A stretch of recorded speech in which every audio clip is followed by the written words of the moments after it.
I, a 27-year-old male, Roland, have spent most of my adult life cleaning up my family's messes.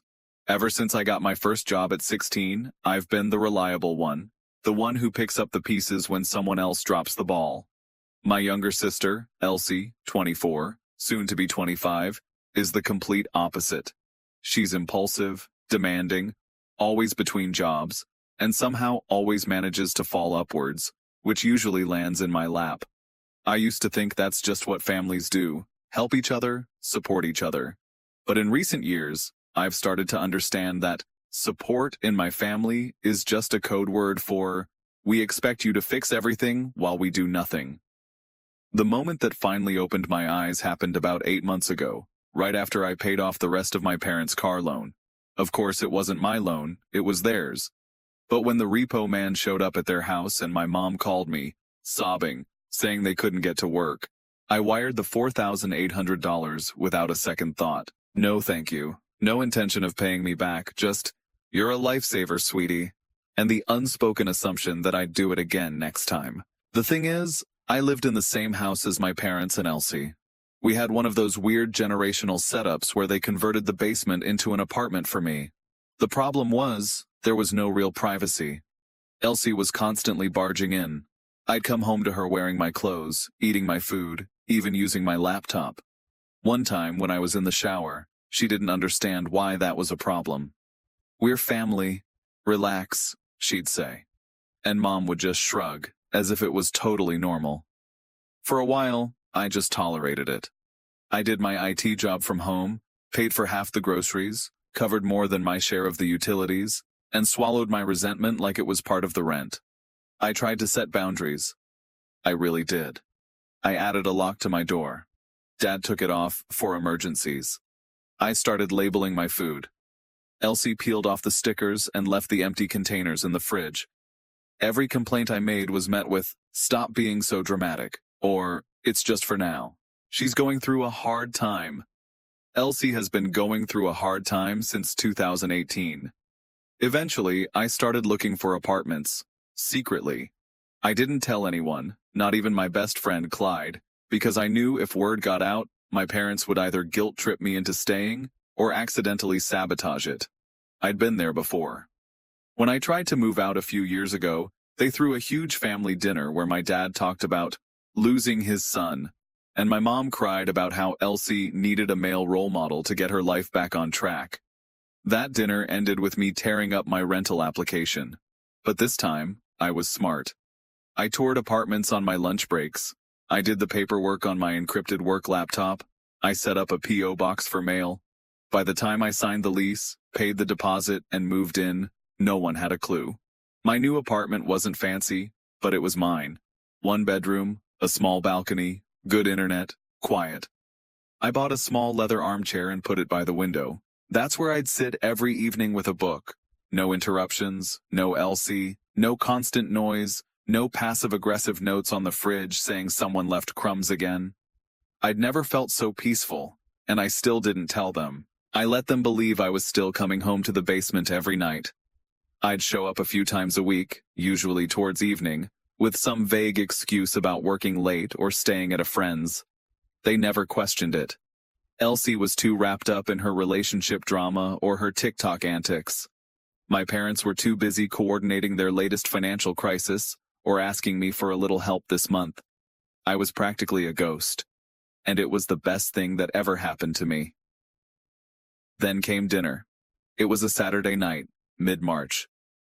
A family dinner, my mom called it, as if we hadn't been pretending to be one for years. I agreed to go, mostly for appearances and maybe for the free food. When I arrived, they were already seated. Elsie was on the couch in one of my old hoodies. I didn't even react anymore, and my dad had a beer in his hand, flipping through channels. The table was set for 4. There was chicken, mashed potatoes, and something pretending to be a salad. We sat there making small talk and then, mid-bite, my mom smiled and dropped the bomb. "So," she said, with that overly cheerful voice she always uses when she knows she's about to say something crazy, "Elsie is moving in with you next week." I didn't choke, didn't flinch, didn't even blink. I just kept eating. Mashed potatoes, bite, chew, swallow. Isn't that great? She continued, as if the matter was already decided. She just needs a place to stay until she gets herself sorted. Maybe a month, 2 at most. You have the space. Elsie chimed in without looking up from her phone. I can take the bed. You don't mind the couch, right? No one had even asked me. They had already decided. I sat there for a moment, speechless, not because I was shocked. I'd seen this coming for years, but because of how brazen they were. No warning, no discussion, just a decree.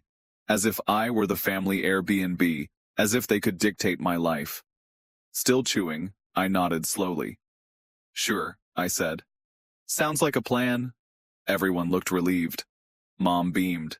Dad raised his glass. Elsie mumbled something about packing. No one noticed the slight smile that tugged at the corner of my mouth.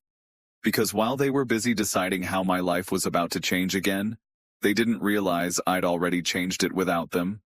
They didn't know the address. They didn't know the lease wasn't in my name, but in an LLC I'd set up for freelance work. They didn't know I'd shut off the utilities in my old room last week. They didn't know the basement would be empty by Monday. Bed, dresser, desk, all gone, thanks to the movers I'd scheduled right after dinner. I finished eating, cleared my plate, and kissed Mom on the cheek. Thanks for dinner, I said. And as I walked out the door, I heard Elsie call out, Don't forget, I need your Wi-Fi password. I didn't answer. I got in my car, drove to my real home, and poured myself a drink on the balcony, watching the city lights flicker below. They had no idea. And the best part? I wasn't done yet. The next morning, I woke up early, not from fear or panic, but from pure habit. My body was used to Elsie's door slamming, Dad's TV blasting the news, and my mom clanging every pan in the kitchen like she was hosting a cooking show for ghosts. But in my apartment, there was silence, just a soft city hum, the occasional bark of a neighbor's corgi, and the click of my coffee maker coming to life. I opened my laptop, went to my Project Freedom folder, and double-checked every document. Lease signed, utilities confirmed, movers on their way. I'd even scheduled a cleaning crew to make sure nothing was left behind that anyone could use as an excuse to claim ownership. The apartment was being erased as if I'd never lived there, just as I wanted. Around 10:13 a.m., I got the first text from Mom. Roland, hey, any food restrictions for next week? Want to bring some more stuff in before Elsie settles? I stared at the screen for a few seconds, then locked my phone and kept drinking my coffee. By noon, the movers were already sending me photos. Everything from the basement was packed, loaded, and taken away. The key was on the counter, just as I'd told them. A small part of me wondered what my mom would say when she walked downstairs and found the apartment empty. Would she assume I'd been robbed? That I'd completely lost it? Or would she, just for a second, grasp that I was finally tired of being the safety net? That thought made me smile more than it probably should have. Around 3 p.m., Elsie texted me, How's parking near your place? Also, I'm bringing my cat, she's so cool. Her cat, the same one that scratched my desk chair, once peed in my laundry basket, and somehow was constantly recovering from something, which meant I had to pay the vet bills. I hadn't even thought about the cat, and it didn't matter, because they weren't coming. At 4:42 p.m., Clyde called, my best friend since college. Dude, he said as soon as I answered. Why didn't you tell me you moved? I blinked. What? I just ran into your mom at the pharmacy. She said, Elsie's moving in with Roland tomorrow, and he's been so mature about it. I said, Wait, isn't Roland in the apartment near the Arts District? I sighed. Yeah, I am. Silence, then laughter. So, where are they moving? Into an empty basement, I said. No power, no heat, and no furniture. Clyde burst into laughter again, and I didn't even bother to stop him. You're so petty. Not petty, I said calmly. Strategic. We hung up a few minutes later, after he begged me to tell him what happened next. I told him he'd be the first to know once I'd completed the next step. I knew my mom well. She wasn't the type to just wait around and let things happen. She'd been preparing as if she was receiving royalty. And when the basement was empty, she'd call me, but I wouldn't answer. Instead, I went into my email drafts and pulled out a message I'd written 3 weeks prior. It sat there, untouched, waiting for the perfect moment. It was polite, professional, and cold. Hello, Mom and Dad. I just wanted to clarify that I cannot accommodate anyone in my current apartment. I have moved, and my new address is private. It will remain so for now. And please stop offering up my living arrangements without my consent. I am no longer able to meet the family's needs, financially or otherwise. I hope Elsie finds a solution that works for her. I trust she is capable of handling her own affairs by now. All the best, Roland. I hit send. Then I took a long shower, ate dinner, and turned off my phone. The next morning, I woke up to 37 missed calls. 12 from my mother, 9 from Elsie. A few from a number I didn't recognize. Probably my dad borrowing someone else's phone. I scrolled through the messages. The first ones were confused, then annoyed, then furious. Mom texted, "Roland, why is the basement empty? Where are you?" Dad texted, "You better not be pulling a stunt." Elsie texted, "This isn't funny. Where am I supposed to go?" And finally, Mom texted, "This is not how we raised you." That made me laugh, because this was exactly how they raised me.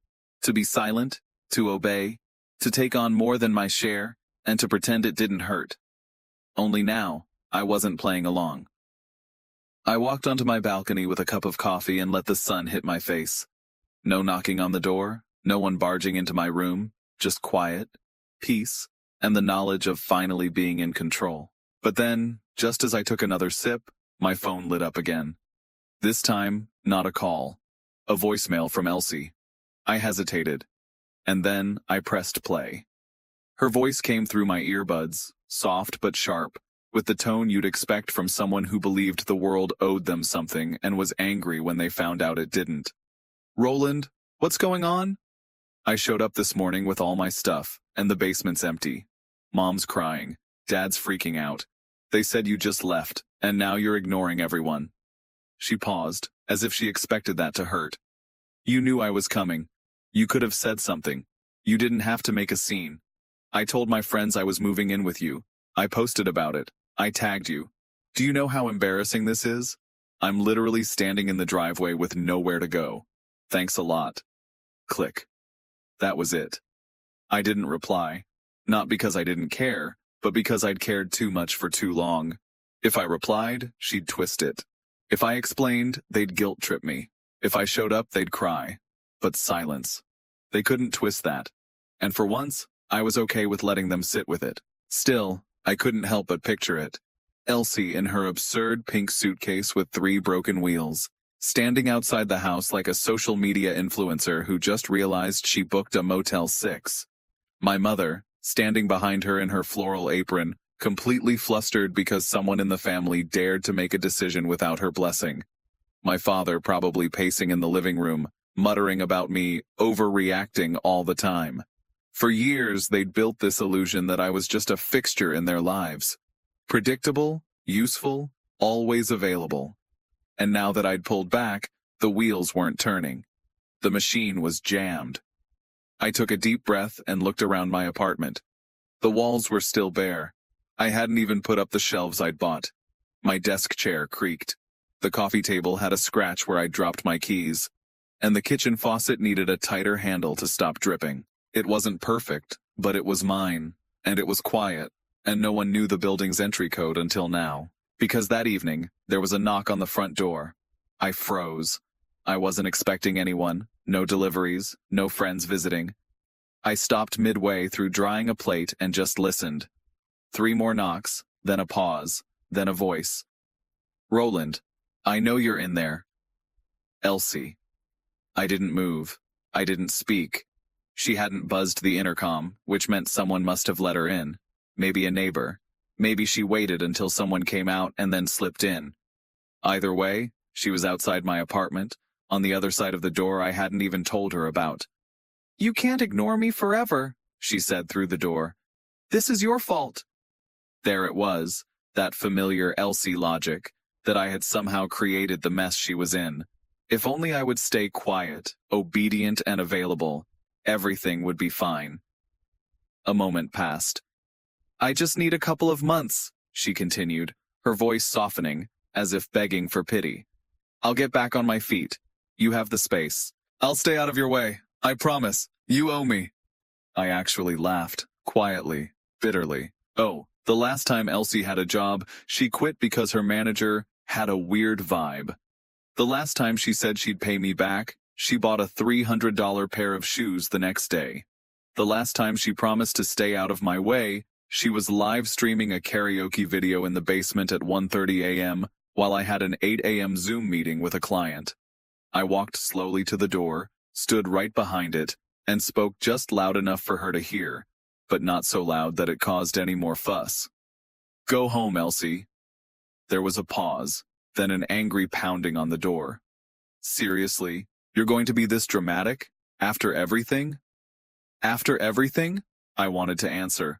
I wanted to open the door, list every instance over the last 10 years where I'd dropped everything to bail them out, where I'd lent money I never saw again, where I'd rearranged my entire life around their chaos. But I didn't, because she already knew. And if she didn't care. So I walked back to the kitchen, back to the plate I hadn't finished drying. I put it on the shelf, sat in the armchair by the window, and watched the sky turn orange. I don't know how long she stood out there. 15 minutes, an hour, I refused to check. I didn't need to, because I knew it wasn't over. And I also knew I was ready for whatever came next. But then, 2 days later, the email came. Not from Elsie, but from my mom. Subject line, we need to talk. It's about the house. The subject line alone made my stomach churn. Not from fear, but from years of conditioning. I'd grown used to, we need to talk, always being the start of a guilt trap, a packaged confession of blame, and passive-aggressive shame. I almost deleted the email without reading it, but something told me not to. I clicked it open. Roland, I hope you're happy. Your sister is living in her car. She says you slammed the door in her face and made her cry. Whether that's true or not, I don't care anymore. I can't believe the person you've become. Your father and I are extremely disappointed. You could have handled this better. You could have helped her get back on her feet, but instead, you chose to act like a stranger. What kind of man turns his back on his family like this? We gave you everything. A roof over your head, food, support. This is how you repay us, by secretly moving out and humiliating your sister after everything we've done for you. As for the house, we can't afford to keep it. Your father lost 2 clients, and the bills are piling up. I'm just going to say it. We need help. The mortgage is 2 months behind. If we can't come up with the $3,200 by the end of the week, the bank will start foreclosure proceedings. We were counting on you to step in, like always. You're the only one who can fix this. Please don't make us beg. Mom. I read it once, then again, then a third time, because it just made me so incredibly angry. No apologies, no accountability, just blame, emotional blackmail, and one last desperate Hail Mary. Not because I mattered to them, but because I had been useful, and now they needed their tool back. I didn't reply right away. Instead, I pulled out a dusty old spiral notebook I hadn't touched in years. Inside were 2 columns I'd started keeping after my therapist, back when I could actually afford one, suggested it. Left, what I gave. Right, what I got. The left was full. Rent payments, loan payments, car repairs, vet bills, emotional labor, birthday gifts no one remembered to return, sacrificed time, missed vacations, canceled dates. The right side was almost empty. My last entry was 2 years ago and simply read, silence when I was in the hospital. They didn't even visit. Elsie posted an Instagram story the night I was discharged. A photo of her nails captioned, Self-Care Saturday. That was the same weekend I had minor surgery and took a taxi home alone. I closed the notebook and opened a new email. I typed slowly, clearly, without passion, without apology. Mom, I'm sorry you're in a tough spot, but I won't be bailing anyone out this time. I hear you're behind on the mortgage. I hope you find a solution. There are financial advisors, programs, and numerous resources that can help. You'll need to look into those yourselves. I have helped you time and again, without thanks, without reciprocation, and without acknowledgement. I've reached a point in my life where I need to prioritize my own peace and future. This isn't about revenge. It's about boundaries. I am not a safety net. I am not a wallet. I am not a fallback plan. I am your son, or at least I was, until you decided there was only one way to be family. If you sell the house, I hope you can use the money wisely. If you can't keep it, I hope the next home you build is one where everyone is treated with respect, including me. Wishing you all the best, Roland. I hit send, then immediately blocked both her email address and my dad's, just in case. That same evening, I got one last text from Elsie. Roland, I hope you know what you did. We are done with you. No punctuation, just raw, entitled fury. I stared at the words for a full minute. Then I opened my banking app and did something I'd put off for far too long. I dissolved the joint emergency account I'd secretly set up years ago to help cover family expenses. I'd been contributing to it every month, just in case. The balance was $2,900, enough to delay foreclosure for another month. I withdrew every cent and closed the account. Then I donated half to a local shelter specializing in helping young adults escape toxic family environments. I figured someone out there needed a fresh start more than Elsie needed new fake eyelashes. The rest, I used to book a solo trip. 7 days on the beach, no phones, no internet, just silence, just space. 3 weeks passed before I heard anything again, this time through Clyde, who sent me a screenshot from Facebook. It was a photo of a moving truck outside my parents' house. The caption, "Closing this chapter. On to the next house with garden glitter. New beginnings." No mention of me, no hint of acknowledgement. Just Elsie in front of the truck, Starbucks drink in hand, a forced smile as if she'd orchestrated the move herself. According to Clyde, they were moving in with a family friend, probably some poor soul who didn't know what they were getting into yet. But I was free. Completely, finally, undeniably free. My apartment wasn't a hiding place anymore. It was home.